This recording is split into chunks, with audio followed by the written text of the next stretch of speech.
मिट्टी में मिल जाएगा। पहलगाम का बदला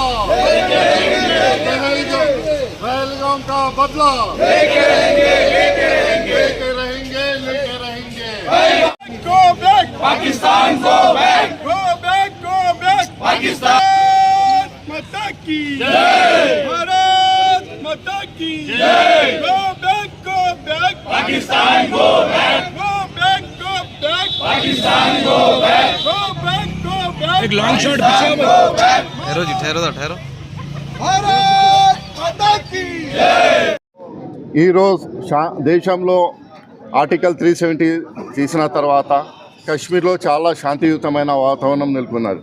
కానీ ఒకేసారి ఉగ్రవాదులు లష్కర్ ఏ తోయిబాకి సంబంధించిన ఉగ్రవాదులు పాకిస్తాన్ ప్రేరణతో వాళ్ళు పహల్గాంలో 26 మందిని పుట్టన పెట్టుకున్నారు. దాన్ని ఖండిస్తూ యావత్ భారతదేశం ఈ యొక్క దేశం యొక్క శాంతిని భంగం కలిగిస్తుందని ఇక్కడ ప్రజలందరూ మరి అన్ని రాజకీయ పార్టీలు ఓవైపు దేశ ప్రధాని మంత్రి వెంబడి ఉంటే కొంతమంది నాయకులు వాళ్ళ ఒక కుటీల రాజనీతితో వాళ్ళ స్వార్థ రాజకీయాల కోసం ఈరోజు తెలంగాణ, కర్ణాటక, హిమాచల్ ప్రదేశ్ లాంటి రాష్ట్రాల్లో ఇక్కడ నివసిస్తున్న పాకిస్తానీలను పంపిస్తలేరు. అదేవిధంగా భారతీయ జనతా పార్టీ కోరుతున్నది ఒకటే, రాష్ట్రంలో మొత్తం కాడౌన్ సర్చ్ నిర్వహించి పాకిస్తానీలను అందరినీ గుర్తించి ఇడికి పంపే ప్రయత్నం చేయాలి. ఎందుకంటే మనం చూస్తాము భారతదేశంలో ఎక్కడ ఏ విధమైన ఉగ్రవాద కార్యకలాపాలు జరిగితే దాని యొక్క మూలాలు మన హైదరాబాద్ నగరంలోనే దొరుకుతాయి.